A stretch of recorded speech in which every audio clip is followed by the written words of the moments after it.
এজন্য হাসান বসরি রাহিমাহুল্লাহ বলেছেন, লাউলাল উলামা লাকানান নাসু ওয়াল বাহায়েম, যদি উলামা না থাকে, টাকা আছে, পয়সা আছে, দার্শনিক আছে, ডাক্তার আছে, ইঞ্জিনিয়ার আছে, ব্যারিস্টার আছে, পৃথিবীর সব শ্রেণীর লোক আছে, কিন্তু কোনো দেশে বা কোনো অঞ্চলে আলেম নাই, তো ওই মানুষগুলো শিক্ষিত হওয়া সত্ত্বেও, সম্পদশালী হওয়া সত্ত্বেও অটোমেটিক তাদের আচরণ চতুষ্পদ জানোয়ারের মতো হয়ে যাবে। তাই তো অনেক বড় শিক্ষিতরা দাঁড়িয়ে দাঁড়িয়ে আজও প্রসাব করে, বলেন ঠিক কিনা?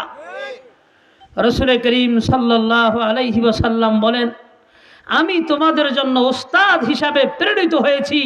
আমি যখন পৃথিবীতে থাকবো না, তখন আমার এই উম্মতের শিক্ষক হবে ওলামা বর্গ। সুতরাং ওলামায়ে কেরাম যেখানেই আসবে, তারা কোরআন এবং হাদিসের কথা বলবে।